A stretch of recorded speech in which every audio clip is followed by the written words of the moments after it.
Opportunities,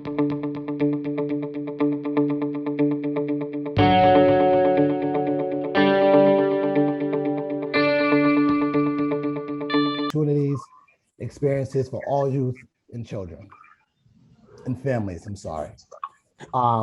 We offer training workshops and digital stories, communities of practice, elementary school, out of school time network, middle school network, OST symposium, quality improvement coaching, newsletters, and practitioners blog, and many other resources. If you haven't already, please sign up for the newsletter and follow us on social media.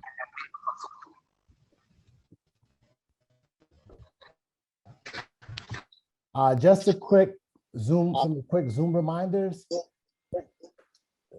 This Zoom training is being recorded. By continuing to participate, you're consenting to being recorded. You know, if you would rather not, or if you have any questions or concerns, please shoot me an email or a message in the chat, and we can discuss that a little later. You know, during the breakout groups, those breakout groups won't be recorded unless you're in the main room. Please, when you're not speaking, put your mic on mute, and please keep your video on whenever possible, because we love to see your beautiful faces and smiles. And if you haven't already, please put your name, your email and organization in the chat. So just to start off, I'll go over our time together. We're gonna have our welcome. We're gonna share some ways of being and purpose. We're gonna hear from a few guest speakers, speak a little bit about powerful partnerships. We're gonna review some of the findings from the Cambridge Community Foundation report. We're gonna discuss we-ness, which is one of our guiding principles, share some announcements, some upcoming events, and a closing. Agenda for children, out of school time ways of being. We practice anti-racism in our relationships with one another. We practice empathy. We bring courageous curiosity to dialogues. We make space, take space. We want to make sure that we're hearing from everyone in this group. We want to always assume best intentions and attend to impact. We want to take the lessons and leave the details. You know, during our time together, there may be some personal stories that are shared, which makes this experience more rich. And at the same time, we do want to take those lessons back, but we want to make sure we're leaving names out of that. We want to take care of ourselves and community, and we want to be present.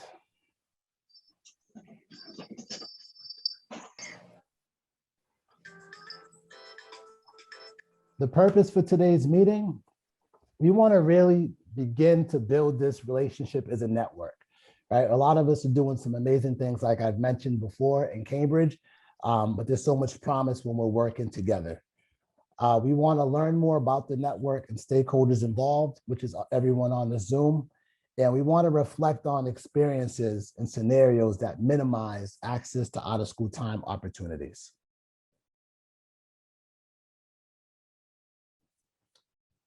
So now I'm going to share a little bit about the E.S.O.N, and we'll continue to speak about this more in detail as we continue to meet. If you see the acronym E.S.O.N, that stands for Elementary School Out of School Time Network. And the network consists of parents and caregivers of elementary school students, school representatives, out of school time providers, and community partners. And as I can see in looking in the Zoom now, we have a little bit of everything. And I'm very happy that we have some parents on with us today. So welcome to all the parents. Our goals are to convene monthly. We want to collectively think about ways to support high risk and underrepresented youth in need. We want to build powerful partnerships between parents, school staff, OST providers, and community partners. One of the most important pieces is sharing promise and practices, resources, tools, strategies and data, right? We don't always want to reinvent the wheel. We want to learn from what each other are doing. We want to create, we have created a parent advisory group, and we're looking forward to creating a neighborhood subcommittee. And we want to always keep in our mind, what are we not doing? What are some things that's not being doing that we can be doing or try?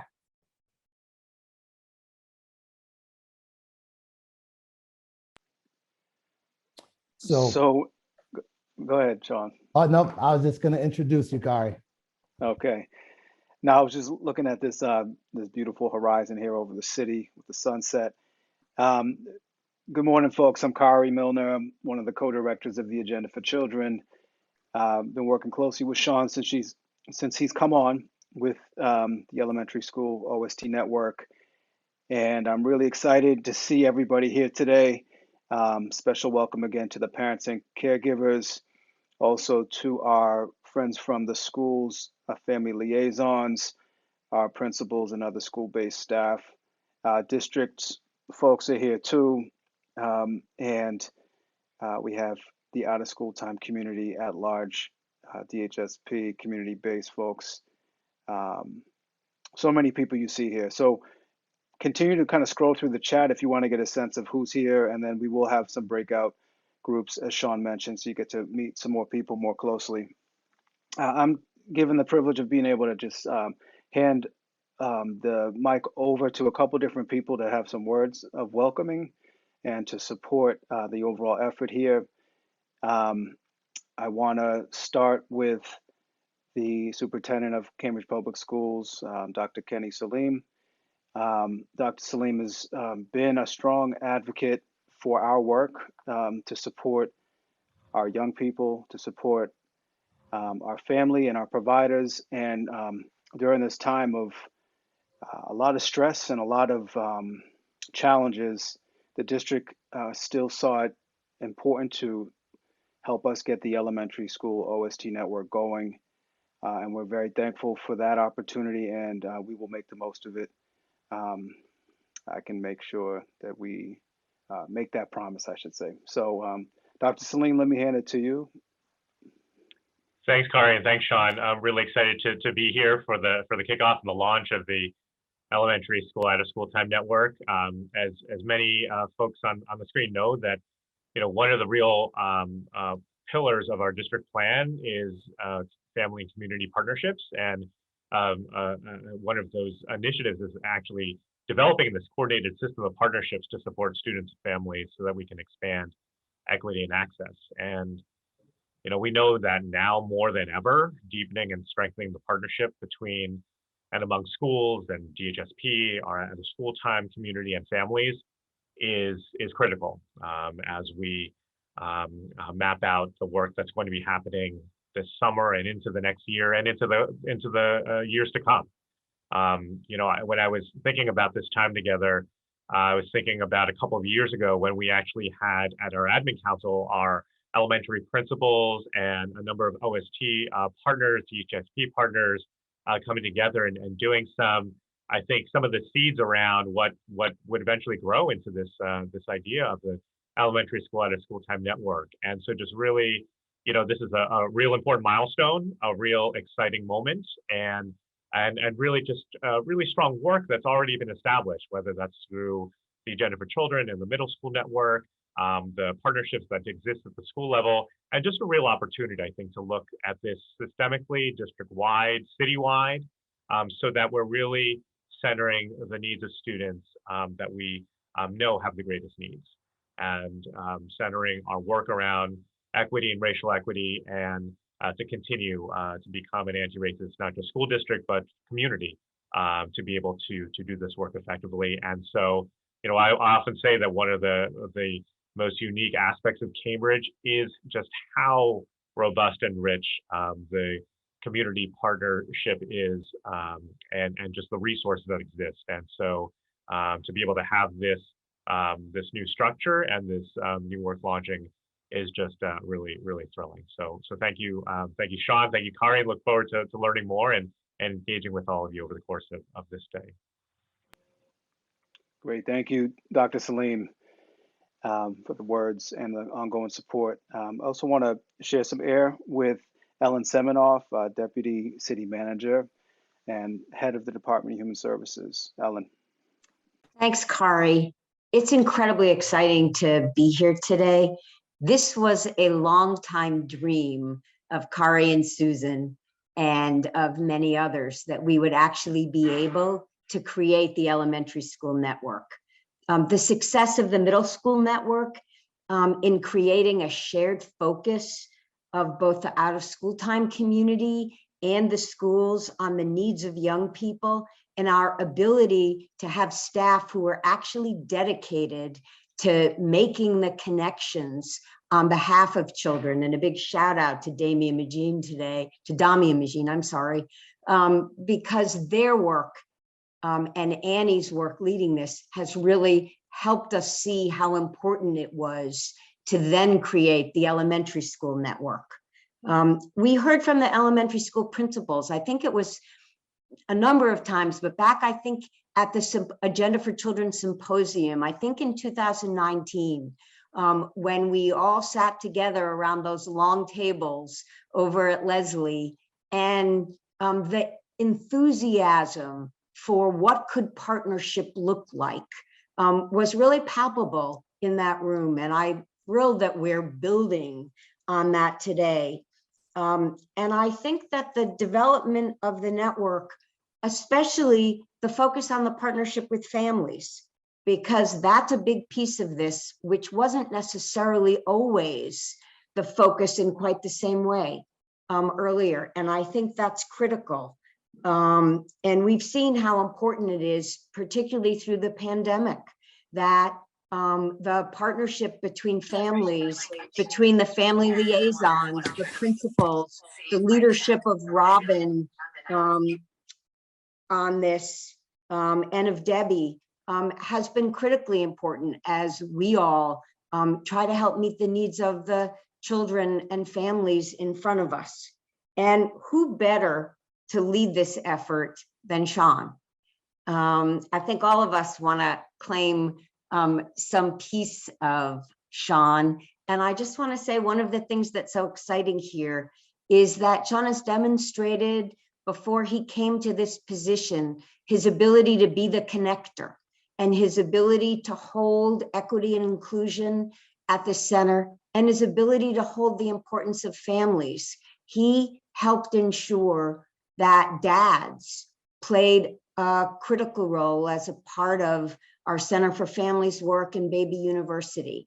And I know that he brings to this work his great desire to be the connector for and support the connections between the schools and all of its staff, the out-of-school time community, and families. And so congratulations, and I just want to say how exciting this is. Thank you. Thank you so much, Ellen. I want to pass it now. We've heard a lot of shout outs to MSN, the Middle School Network. So I actually want to recognize that team is here, or at least the core team of the MSN conglomerate is here. We have Annie Levitt, the coordinator. We have Magine, Dami. I'm looking at all my tiles. I saw Mia earlier. I think they're all here. Yes. Annie, I'll actually just let you say hi and you can pass it to your team. I think they were all going to say just a couple quick words. Again, contributing to the spirit here. Hey folks, it's so awesome to see so many of your faces, like from across all these different worlds. It's one of the really awesome things about being in this unique position that Sean and I both get to convene now. So we are so excited to have this bigger team and to have Sean and be bringing all of these elementary school folks who've been doing so much great work in the city for so long, and all the parents who like haven't had that place at the table that they really deserve for so long. And I'm gonna pass it over to Dami and Magine both to say a little bit about how in our experience, the middle school network has impacted both young people in the city and providers. Magine, you want to go first and talk a little bit about providers?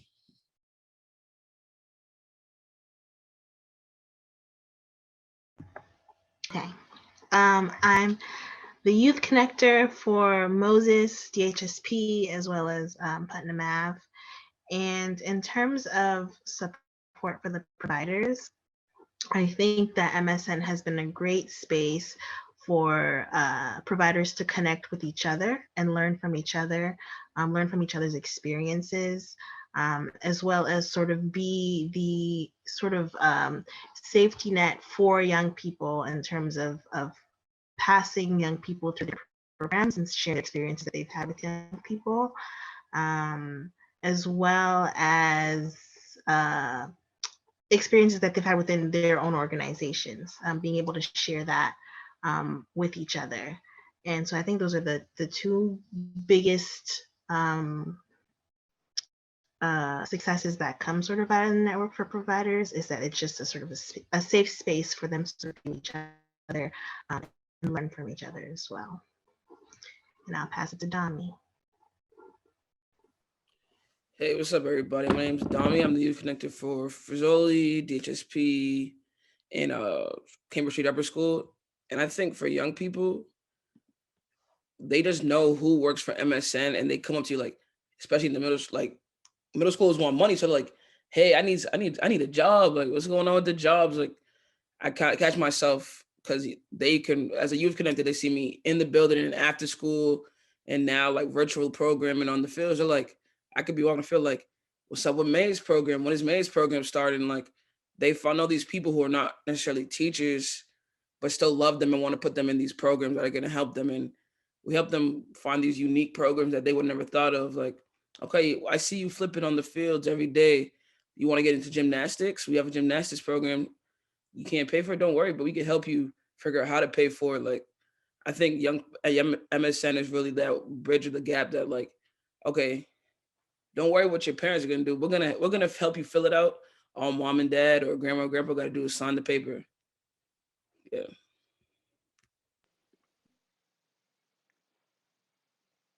Great, thank you, Ms. Jean and Dami.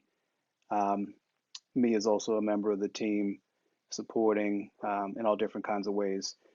And let me throw it back to Sean, who, again, as you've heard, has already made a huge impression on our community. And I can say personally, it's been a pleasure to work with Sean. And thank you for all that you've already taught us and supported our team to grow in the ways we have. And I really look forward to the road ahead. So back to you, Sean. Thank you, Kari, Dr. Salim, Ellen, and MSN team for the warm words. And I can't say enough about being in this position. I do feel that all the work that I've done has led me to this place and working with families, children, and OST programs. So now we're going to go back to the slides, if we can do that, and we'll make our transition. There you go. All right, thank you. So last week was a really big week for many of us in our country, and receiving the verdict in the trial of Derek Chauvin, as well as losing another Black man to a firearm.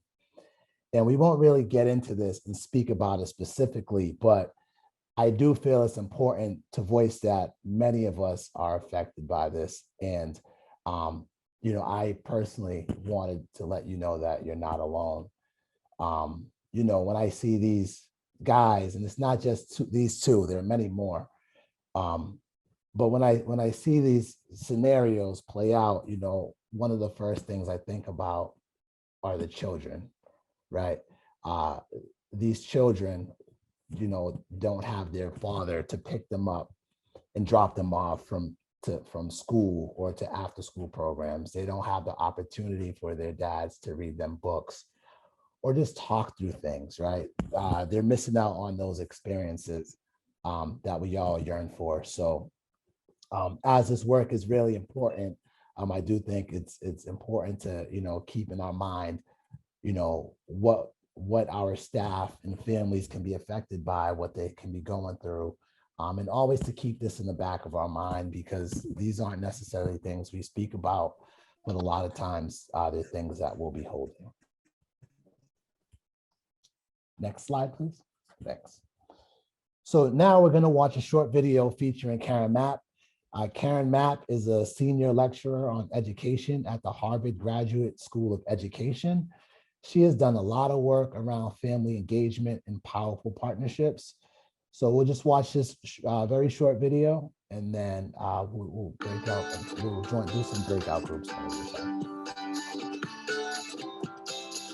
So in the book, what we try to do is to share stories that both teachers and parents and other school staff have shared with us that are examples of powerful partnerships. So for example, Eileen shares a story in the beginning of the book about Jorge, and we've changed the names of the students, obviously, but she talks about how when Jorge came into her classroom, how he was not reading at grade level. He was, in fact, well behind that. And with the collaboration with his mom, who came to, I guess, the parent-teacher conference in tears. And I guess Jorge was with her. They were in tears because they both realized that he was behind. And so Eileen talked to the mom about, what are some of the things that you're already doing? What are the things you can tell me about Jorge? How can we work together in partnership to try to get him where he needs to be around his reading? Well, lo and behold, because of the relationship that they built, the way that they shared information, the way that Eileen was able to share with mom about what are some of the things that you could be doing at home, and the mom was able to share her knowledge of her son with Eileen. And I think that's really important, because when we talk about partnerships are reciprocal, they're two-way. And I think too many times in schools, what we do is we talk at our families and we don't listen to what they have to say about their children. They have all this wonderful, what W. Pusher would call parent knowledge that we need as educators to do our jobs. And so through this partnership, lo and behold, by the end of the year, Jorge was able to read. He was making progress. He was excited, and mom really felt that her role had shifted in terms of how she was able to help support her child's learning. So that's just one of the many examples we have in the book, because we thought it was really important for people reading the book to hear the voices of parents and teachers and others, to show that yes, this can happen, to give people hope that they can actually replicate and execute some of these strategies in their own classrooms.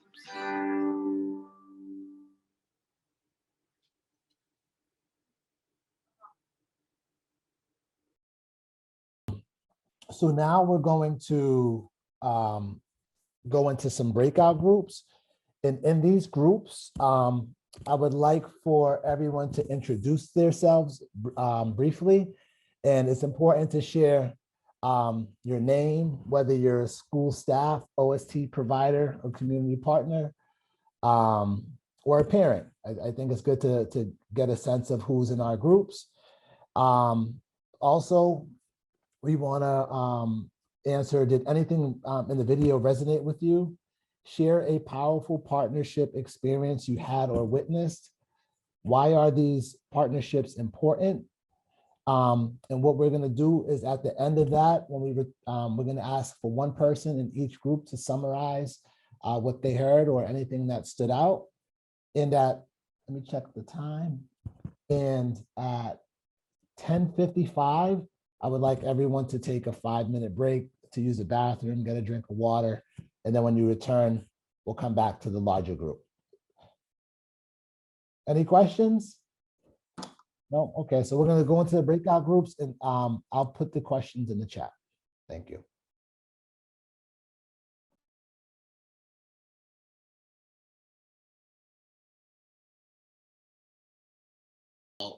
Powerful partnerships and how we can use that in moving forward. And we can do this popcorn style, so please feel free to just jump out and say anything. And if you would rather write it in the chat, that works as well. Would anyone like to start?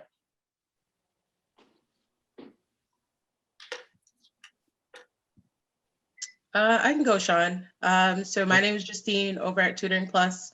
Our group talked about, well, one of the things that stuck out was just the facilitator or commentator talking about how oftentimes we kind of push information on families instead of receiving like a two-way communication as far as what their child's needs are. So that definitely stuck out to us. And then obviously like collaboration and connection, how that is at the forefront in that video. So it was great to just kind of sit and talk through that. But those were the two main points that kind of resonated with us that I had to share. Well, thank you, Justine. I appreciate that. Would anyone else like to share? I can go. I can go for our group. So I had the pleasure of being with four wonderful parents that all have kids within the school system. So I think the biggest thing that stood out was the ability to connect and to gather information and have shared information across. Because some of the parents talked about how, I think it was Amara just moved to Cambridge within last year before the pandemic, and she has resource and access to information she didn't know was available, So we have parents who are moving in and they don't really know about the information that is available, and they was able to gather that and to, better have, just to have the resource to be able to support themselves when it comes to supporting the young people. So I think that's something that really big that stood out. And another thing we talked about is like how in Cambridge that it's important when having partnerships to have staff or people working with kids that look like their kids and that can relate to their kids. I think that's something that really big and stuck out, to be able to have the young people and the young child to feel comfortable, which is one of the two things that came up. Cool. Thank you, Greg. Appreciate that. Would anyone else like to share what they heard or stood out?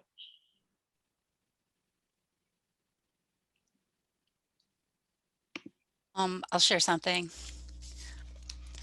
So I was in a group, it was me, Gentine, Cookie, and Michelle. And the most amazing thing I think that happened was that we went into this kind of storytelling mode. Well, like we were talking about the power of storytelling and how that kind of, really connects with people's humanity. But it was just amazing because there were suddenly all of these connections that we didn't realize before. Like Michelle and Cookie were kind of like going back, like, I don't even know, I'll say like 5 years. I know it was longer, about their connection when, Michelle was like 20 something and Cookie was like 17. And then Gentine is the principal at Cambridgeport and Cookie's son goes there. So they suddenly have this connection that they didn't know. And it was just because we had this 5 minutes to have that conversation, which I thought was really beautiful. Wow, that's amazing to hear. You're right. Cambridge is really, it's big, but it's small, and it's good to know about those connections. Thank you, Barbara. Would anyone else like to share something that they took away or heard or experienced in the small group? Alice? Good morning. Our conversation felt very profound to me because the three of us, Bobby Tynes and Barbara, we feel a tremendous sense of urgency about reaching families and kids that we haven't been able to connect with before. And I feel like it's really important for us on the school side of things to keep in mind how beautiful the relationships are that out of school time people are able to create with kids and families. And one of the reasons for that, I think, is that sometimes educators are more into compliance than relationship. And so I just think about being up at Ringe Ave when folks from Gately would come upstairs, and if a teacher passed a kid in the hallway, they'd say, "Hey, Greg, where are you supposed to be?" But if it's somebody else like Bo, they just say, "Oh, hi, Sean, how's your day today?" And so there's a curiosity in the out of school time network that is frustrating to me, that I can't build more of that curiosity into educators. Well said, Alice. Thank you. I appreciate that. Sean, I'd like to share if I can. Yep, absolutely. Thank you. I'd just like to build off of what Alice just said, because one of the most profound statements in our small group, we talked a lot about trust. And we talked about how language and overusing an acronyms can shut people out and shut parents out. But Bo also explained that there are out of school time employees who also don't feel 100% comfortable in schools and also can feel shut out by language that's used. And I just thought that was really interesting to think about how we're unintentionally putting a barrier up to the very people that we want to build partnerships with. Thank you, Kristen. That is a really good point. Really good point right there. And these things happen without us realizing it. Is there anyone else that would like to share? I just want to make sure I'm getting everyone and seeing both screens. I'll share, Sean. And Sean, you've heard this before, but you know I have to say it again because I did watch this video with you and the parents last week or the week before. And my first, I kind of cringed at the fact that the parent, after realizing that their child wasn't doing well, had to then be the one to go to the school to initiate that relationship, when the teacher is the one that for that whole quarter or what have you would have been grading and teaching that child and seeing that the child wasn't doing well, and that could have been caught and long before a report card or a progress report or what have you came out. When the teacher noticed that the child wasn't doing well, I feel like that's when, or even long before then, first day of school, right? That some type of contact or initiation or a development of a relationship should have begun on the teacher's part by contacting that parent to say, hey, this is what's going on. Your child, son or daughter isn't doing well. How can we work together to support him or her so that we can help pull up that grade before the report card or what have you comes out? I don't think we should be waiting for students to fail before a relationship is built.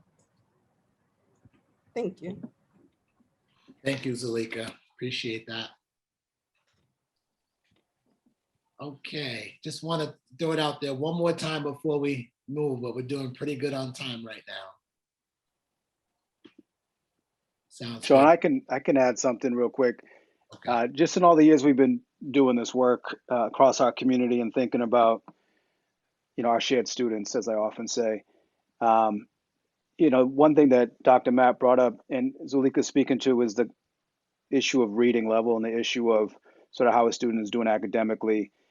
And one thing I can put out there is that over the years we've learned and we know that, there's different indicators, right? There's different sort of symptoms of when a young person is not in the best place or reaching their fullest potential.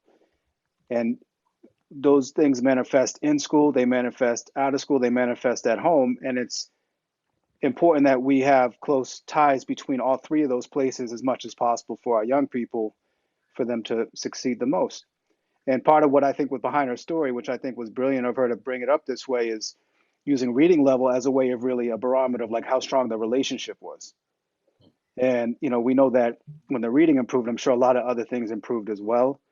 And just, a lot of our programs, folks here, a lot of us, we're not reading specialists, we're not literacy specialists, but we can contribute in ways to young people's development such that their reading improves.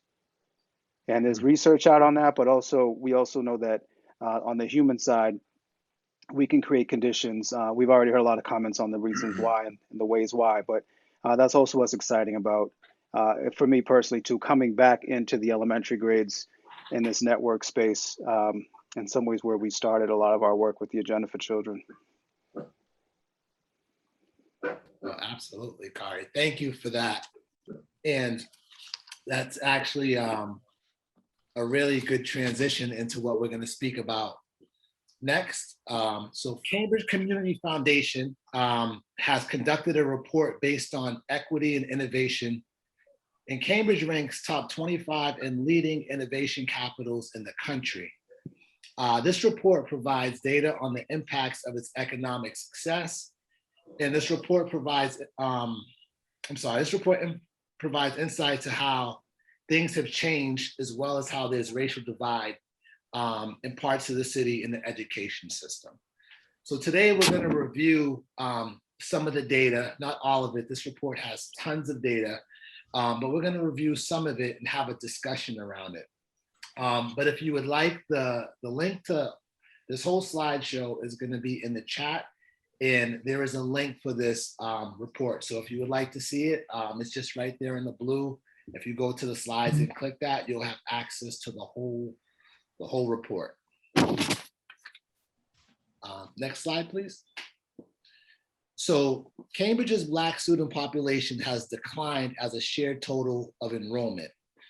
Over the past decade, enrollment in Cambridge public schools has grown by 20%, right? So it's gone from 5,950 students in 2010 to 7,091 students in 2020. But in that same time span, students who identify as Black fell from 33.6% to 22.6%. Next slide, please. So in the third grade, reading, 44% of Black students achieved benchmark MCAS scores, meaning that they met or exceeded expectations for grade level compared to 59% of Latinx students and 80% of their white and Asian peers. So if you look at this graph, pretty much exceeding, meeting or exceeding benchmark levels is orange and blue. And the first bar is for Black students of Black, Asian, Latinx, multiracial, and white.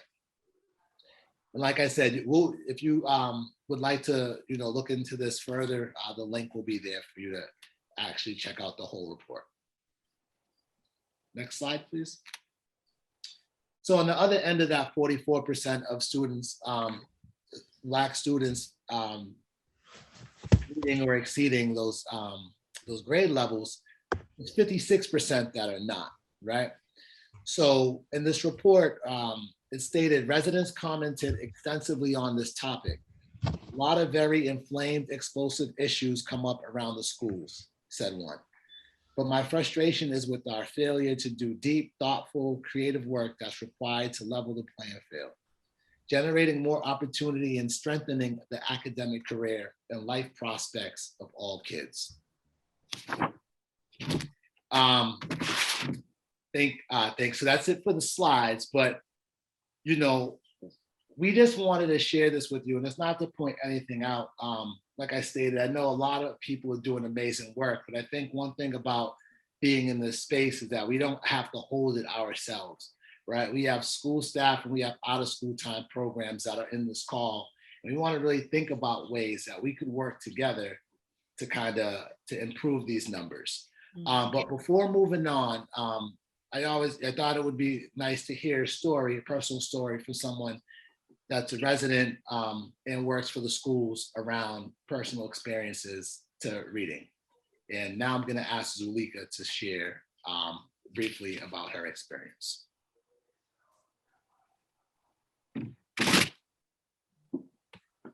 Hello, everyone.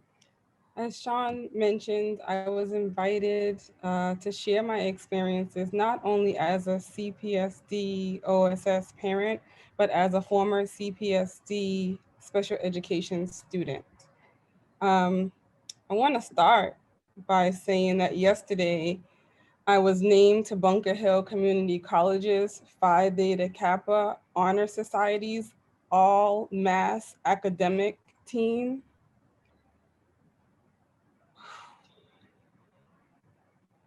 This is hard. I was a Cambridge public student in 1981. I was in first grade and I was kept back. And every year after that, I was pretty much at the bottom of the class. I just made it to the next grade. There really wasn't anyone who encouraged me or made me feel like I could go on, or I could go to college, you know, anything like that. Throughout my whole entire CPSD stay, I just barely made it each time. I was diagnosed with ADHD as well as dyslexia at the same time that they saw fit to make me repeat first grade. And instead of giving me the supports that I required, they just kept on letting me fail and kept pushing me along. So to see these numbers is hard. To see that 40 years later, not much has changed. I went through the struggle with my own children, and I'm still going through it. And I shared with Sean, you know, some of the things that I had to do as a child in order to kind of get by. You know, I couldn't stand oral reading, but every class you were in, you had to sit in that semicircle and everybody had to go through and read their paragraph, right? Well, I had to count how many students were before me and then count how many paragraphs so I could figure out which paragraph was the paragraph that I had to read, so that I could read that paragraph over and over and over again. So then it was my turn. I could read it with fluency. Not that I knew what fluency was at the time. I just knew that I didn't sound like everybody else did when they were reading it. And that's what I wanted to sound like. But then in turn, having to read my paragraph over and over and over and over again, I missed the whole darn lesson, right? So how could I possibly pass if this is happening to me day after day, year after year? Like, I am barely just getting by. But the teacher doesn't necessarily recognize it because I just read that paragraph real well. So I just get to be pushed along. Of course, when it comes time for tests, I might be a smart, you know what, and say something to get thrown out of class, because who wants to take that test and fail anyways, right? So it's better for me to either be in the hallway or just sit in the principal's office and continue to getting kicked out of class. Wasn't a violent person or student, so it didn't really get to the point where I needed to be kicked out of school, but it was just enough for me to not have to take that test or have to struggle through one more thing. So again, it was really surprising to learn yesterday that I'm a part of an all-American academic team. Because again, nobody told me that I could do it. I'm gonna graduate almost 30 years later with my associates and double honors, because I had to learn through having to advocate and fight for my own children and their reading, how to advocate and fight for myself and understand what my learning style is, so that when I go and talk to my teachers, I know what it is that I need. I know how to ask for it. Clearly, I could have done this 30 years ago.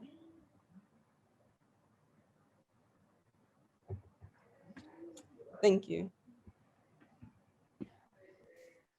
Zulika, before anything, I want to say congratulations. Amazing achievement, extremely resilient, and you embody what we're all working towards, right? But I think your story was amazing. I don't even want to speak on it too much because we are going to go into some breakout rooms.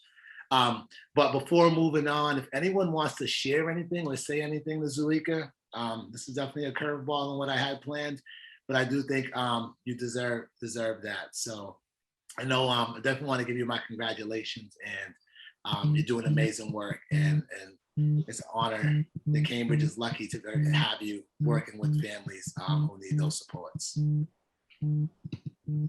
Zulika, I just want to say, just know that you're not alone in the situation.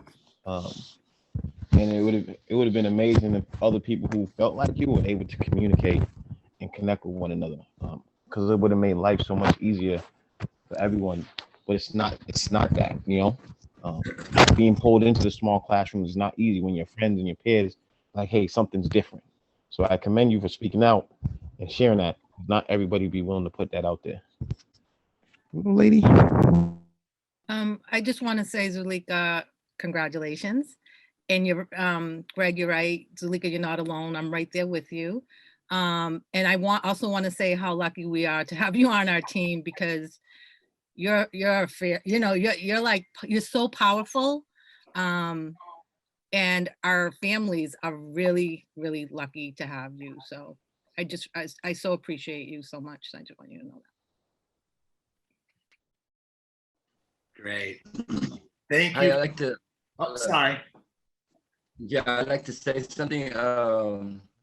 Talika, you're not alone. I had not exactly your experience, but similar. Been or any time that we've been together with other parents and students, it's like your how you intervene, how you pick what's needed to well round the partnership. It's very clear. People, I don't think, take too long before they know. She knows what she's talking about.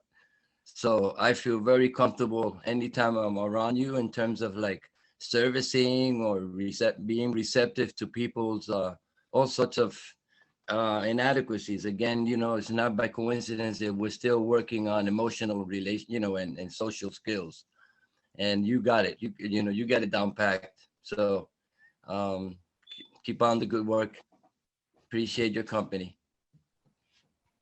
Thank you. Thank you. Thank you. I appreciate that.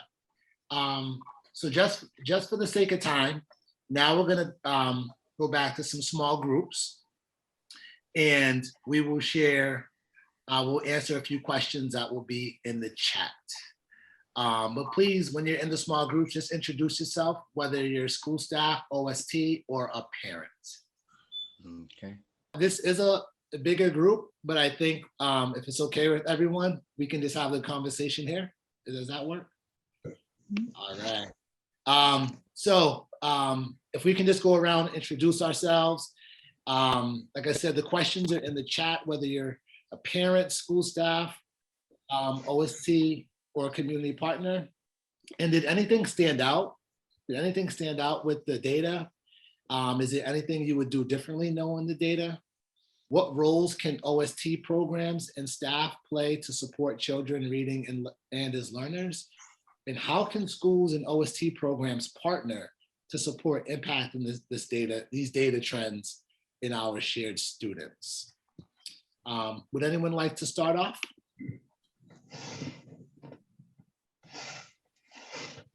I'm Megan White. I'm with the Department of Human Service Programs. I oversee the city-run preschools, the JK to 5 school-based licensed after-school programs, Center for Families, and Baby University.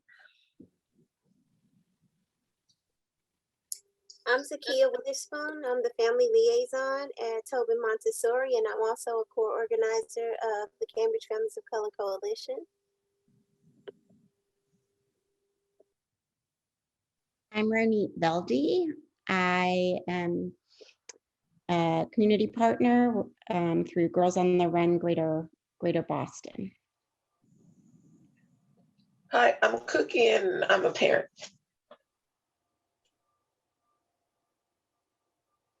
Hi everyone, I'm Ezekiel. I'm also a parent. It's my 3rd meeting here. Good stuff so far. Hey, Zeke.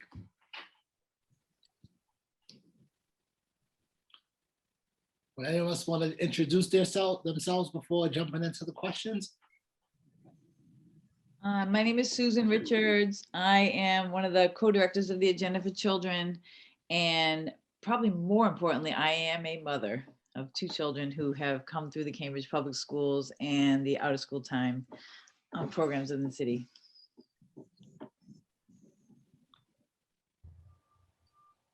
All right. My name is Blake Evett, and I run Parkware Generations Boston. We're a Somerville-based organization that partners with a bunch of the school and after-school programs throughout Cambridge. Okay, nice to meet you. Nice to meet all of you. I've seen a lot. I know some, and I emailed some, and nice to put the face with the name. But we're gonna jump right into it. Is there anything that stands out? Is there anything that you would do differently knowing this data? And feel free to just kind of throw things out there. I think that we should listen to the parents more because we know that they have the most information about their children than we do. And I just think that it's just so important to use them as the first resource and dig more into whatever the issues are by first finding out from the parent. Thank you. Anything else? Did anything stand out or anything that we would do differently knowing this data? I was just kind of thinking about how in out of school time programs, we don't necessarily have like equal access to that information. All the children that we work with, it's if a parent decides to share, if a child shares, but like, it just makes me think about like what could be possible if there was a more coordinated effort. And we were kind of getting more in-depth information on how children are doing in school consistently across the board. Like sometimes it's school to school, there might be a good relationship between the teacher and the out of school time teacher, but it's not something that's kind of consistent across the board in all programs and in all schools, or even with each child in the program, if they have a different teacher, if they go to a different school and come to the after school. But it just had me kind of thinking about what could be possible if we did have that in place. Yeah, no, that's a great point. And you're right, Megan, in working with PVD K2, I mean, I got snippets depending on who the teacher was and what the parent wanted to know. Thank you for sharing. Ronit? So I can only speak from my experience with the Girls on the Run programming, but we often encourage teachers to coach to build that partnership. But one of the barriers that we're experiencing is it's a volunteer organization. So having support from the district to stipend and, reward the educators for stepping up and, stepping out of their regular classroom role and putting on a coach role, it is, I guess I'll pause there. Oh, I like that idea. That sounds pretty cool. I could have used that because there were certain connections that I had in OST that I didn't necessarily have in school, right? Right, and you get to, like what I hear from the teachers is they get to be a different person to the kids. They don't have to be that, that authority figure. They get to be put on more of a mentor hat and get to see a different side of the kids. And so, but teachers are swamped, so how to create the time and space and incentive for them to do it. That's great. Thank you. Would anyone else like to? Cookie, I see your hand going up. I got one. I have a question about there needs to be better ways of getting proper reading resources during this pandemic, because since the library's been closed for so long, there needs to be like a better source of how to help the kids read better and stuff. Because I know since the pandemic, I used to always go to the library with my son and stuff, and we don't go to the library and get the good books and stuff. Everything's like online, and everything shouldn't be like online. They still need hands-on printed stuff, and it's hard to find it and figure out how to get it. So there needs to be better hands-on resources other than technology.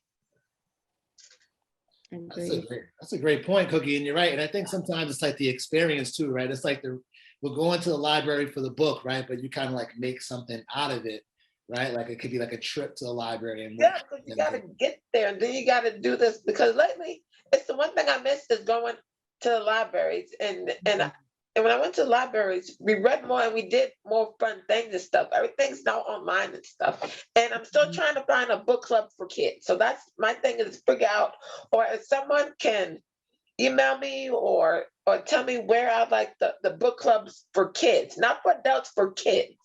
Mhm.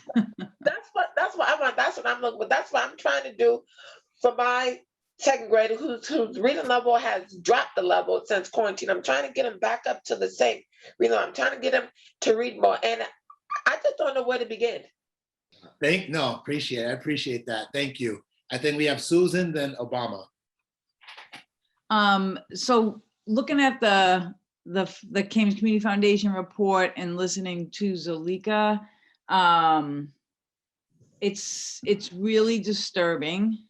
I mean, it's scary and sad to me that the Black population has dropped that much in Cambridge, and my fear of it continuing to drop, because I think the community is stronger and more wonderful when there's more Black people in Cambridge. I grew up in Cambridge, and the shift in the demographic population and the fact that it's like there's no middle class, like all of that is really disturbing when you grew up in this city, to watch it really, it's dissolving in a way that is really, really, it makes me so sad and so angry.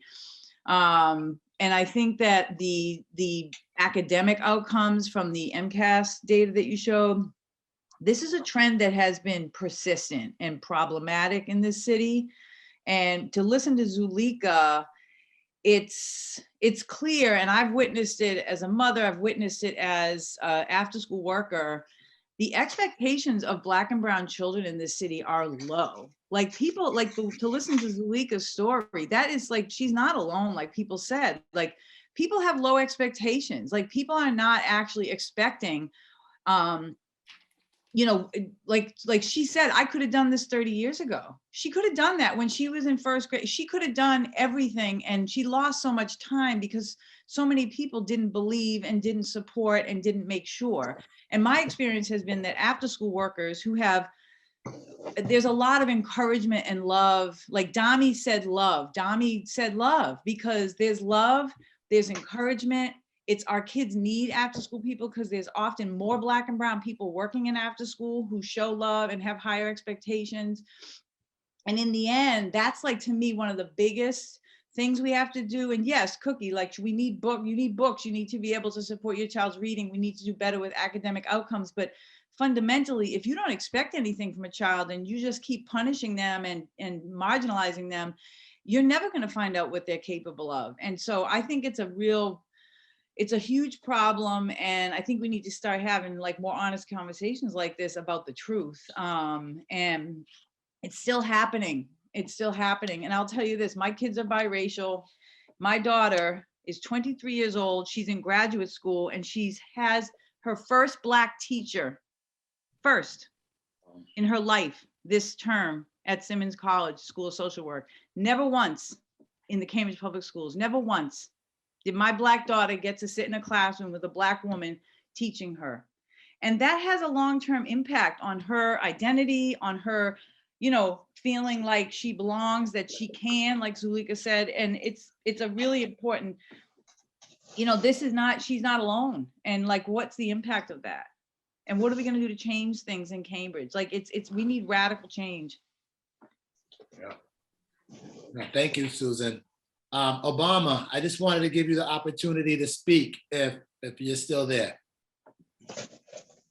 I just wanted to, in support of what the previous person was saying, it is even much worse when it comes to the immigrant families and what the COVID had done and how our community has been divided between those who has it and those who have not. And it is just too much actually on the immigrant families that do not keep up to when it comes to the social media, using computers, electronics. They are very much behind, but at the same time, they get evaluated now like, okay, how is your child doing? and the child has not been on board from the very beginning. And now evaluation comes and your child is below the grade level of reading. That is so irritating for me to stand in that gap. It's a big challenge that I see. So I just want to say that. Yeah, no, thank you. That's a great point. The pandemic has shown a lot, right? And thank you for that. I know we're running out of time, but I just want to think about how could schools and OST programs partner to support impacting these data trends for our shared students, right? Because when I first saw it, I was like, wait a second. And I think Megan was hitting on this, like, if we had more access to information with OST programs, we might be able to do more. Or if relationships were stronger on both ends, we may be able to hold children more. But I'm just wondering, how do you think schools and OST programs can partner? You guys, appreciate it.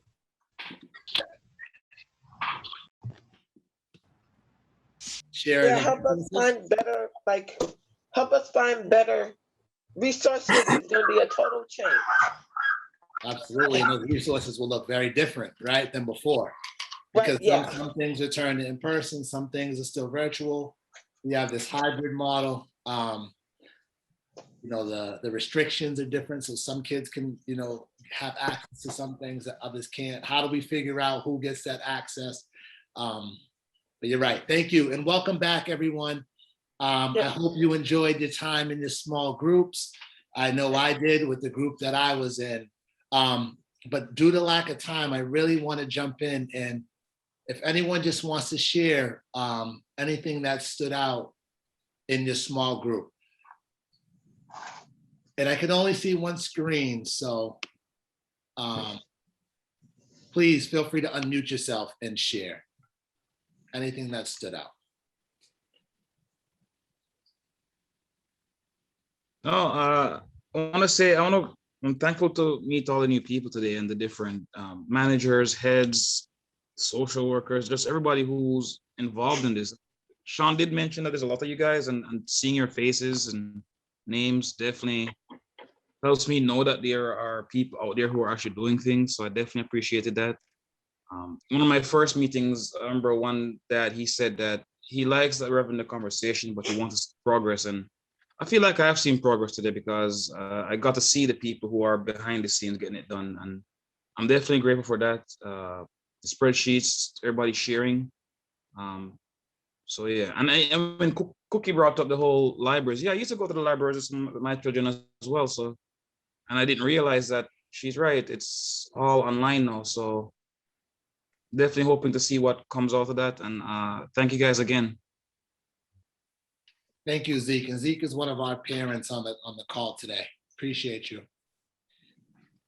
Would anyone else like to share anything that stood out or summarize some of what was discussed in the small group? I think that what came out in our group was that everybody shared Zulika's story in one way or another. There was some aspect we struggled and teachers missed it. Whether it be cultural or academic, homeschool connection, different ways, language acquisition. So there was that.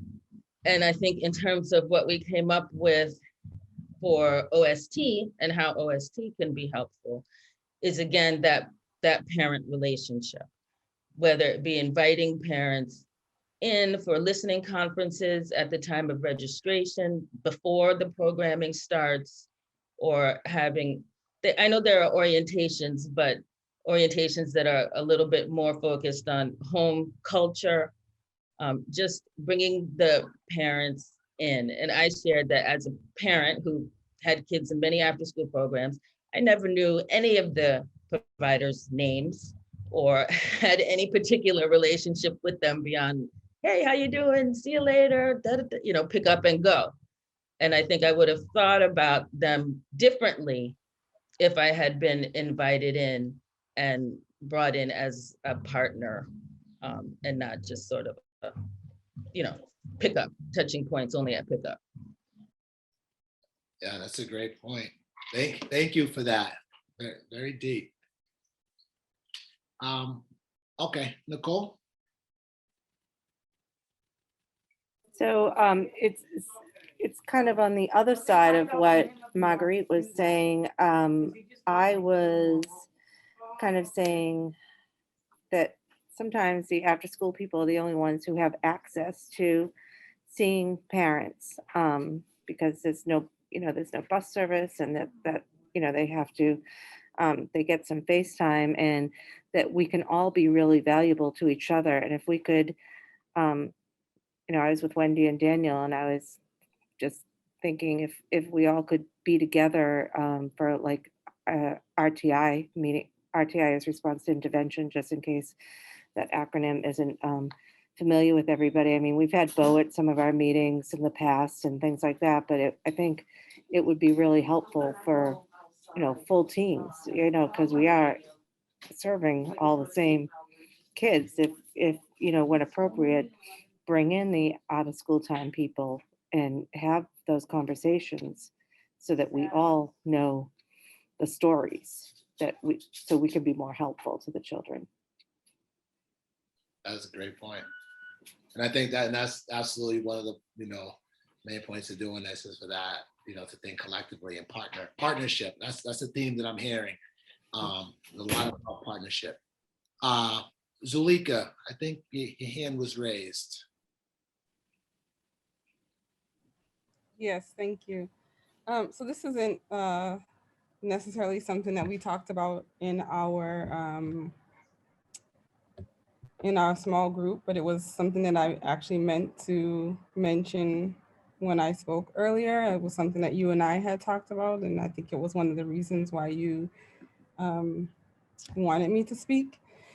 And a lot of out of school time agencies give families books, because we know that, the more you read to your child early on, the better off the child is, right? I can't tell you how many books I received from all of the agencies throughout the district. But as a parent with a reading disability, I can't tell you how many of them I read. And I know that I was supposed to read to my child, right? Because all of you probably have told me this at some time or another.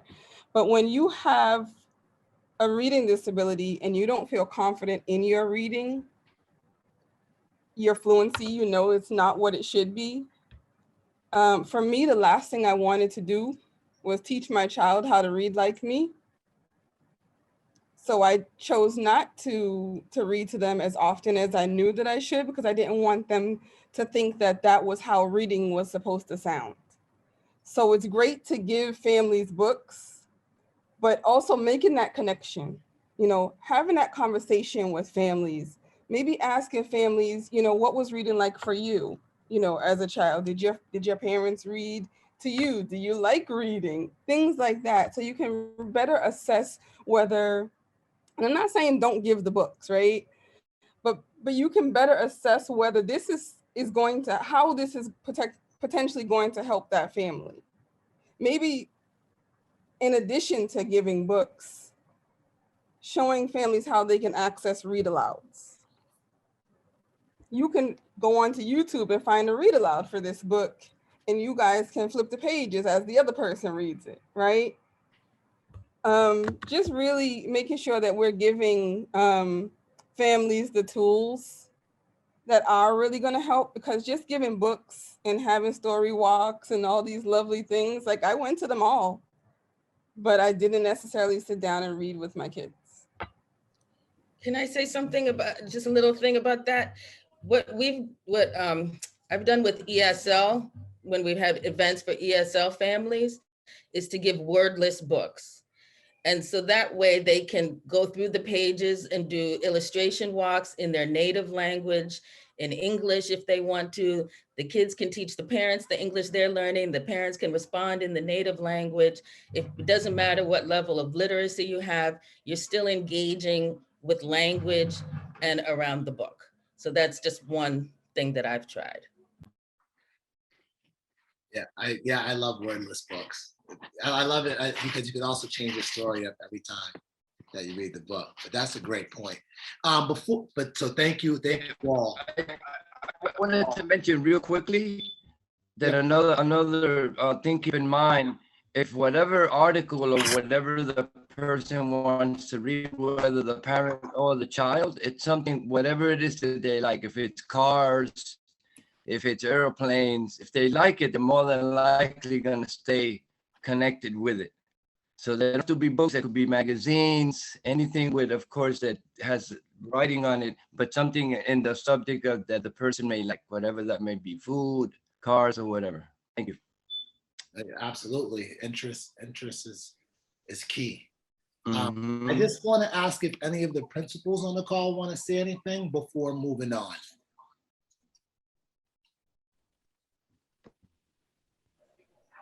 Hi, everyone. I'm Jantine Michelle, principal at the Cambridge Port School. This is actually my first year in Cambridge. This is my 16th year as a principal, even though I'm new to Cambridge. And so again, Zulika, I'm just, again, so much of what you said have resonated with me, whether it was my experience going through Boston Public Schools to, being a teacher in Boston for so long and now being educated here in Cambridge.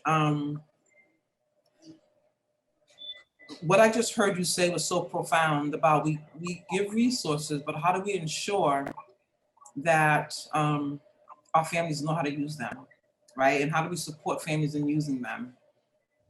And Karen Mapp has talked about how we all have, I don't know if she used the terminology, and maybe she does, I don't remember, or maybe it was Karen Lightfoot, skeletons in our closet, right? And we as adults have had experiences that has traumatized us.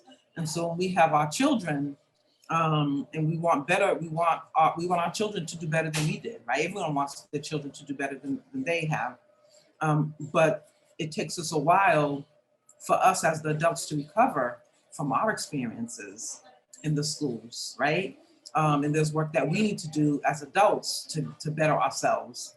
And how do we ensure that we're also supporting parents that has those gaps while we're also trying to fix what's been broken for so long?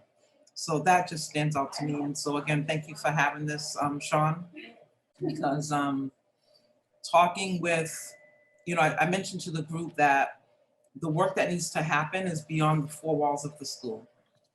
It's the community, right? And it takes a community, it takes a village. And yes, there are things that schools can absolutely do, but we can't do it alone.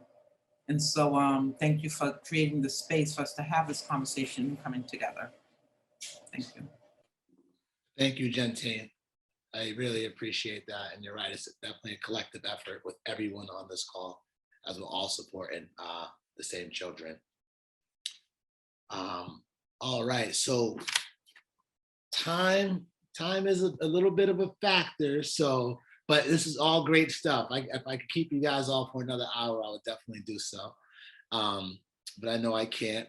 So if we can go back to the slides just to wrap this up.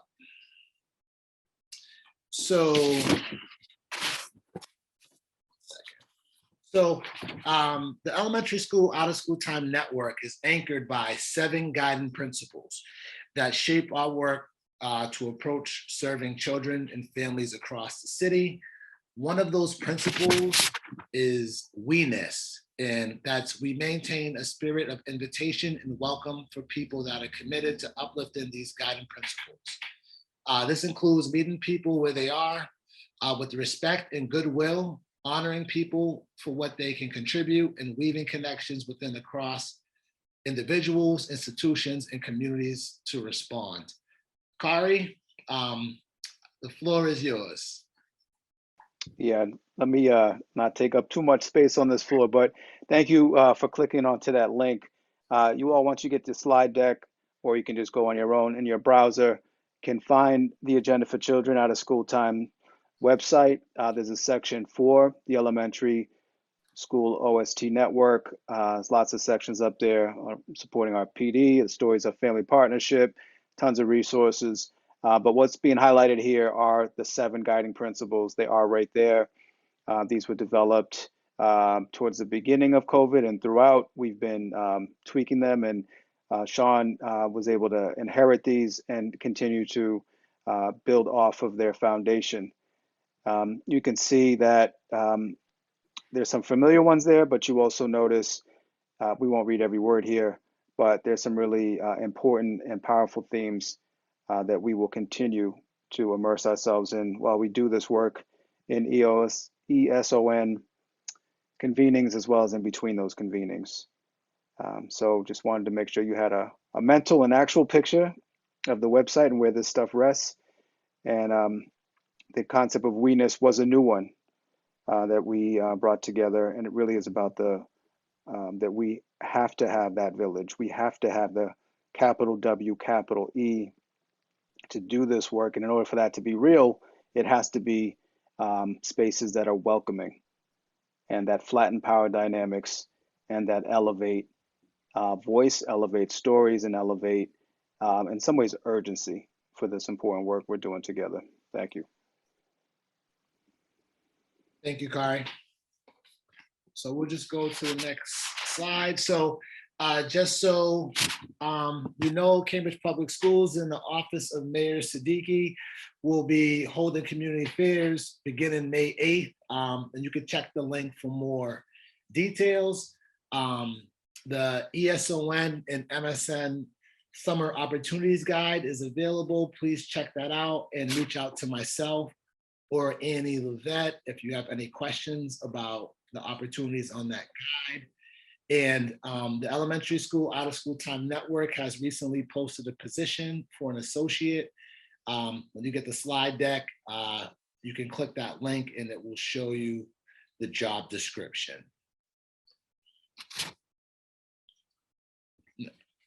So some upcoming events. Our next ESON Parent Advisory Group convening will be May 12th from 5:30 to 7.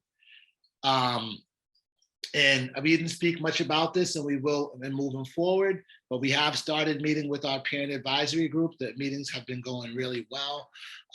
As I mentioned, there are a few parents that are in that group or part of that group that were here today. And our next ESON convening will be May 26th from 10 a.m. to 12 p.m. on Zoom, and I'll be sure to send all of you the links for that as well. So in the chat, before leaving, if you can just share something that worked well or didn't work well for you, we would really appreciate that.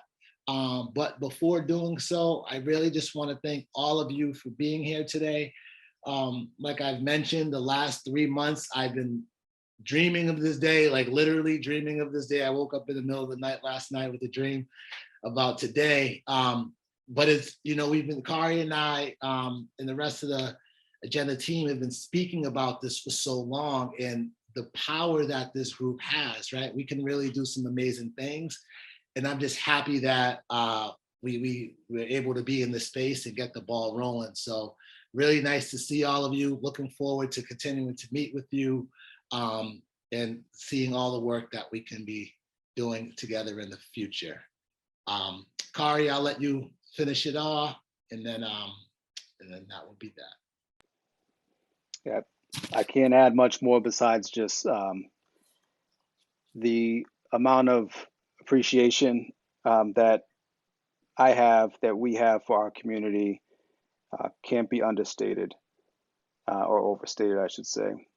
I don't want to understate it. So I'll just say that we can't do this without each other. We saw on the session today a wide range of folk, and at each ESON meeting and convening, just like MSN, we have different folks who come.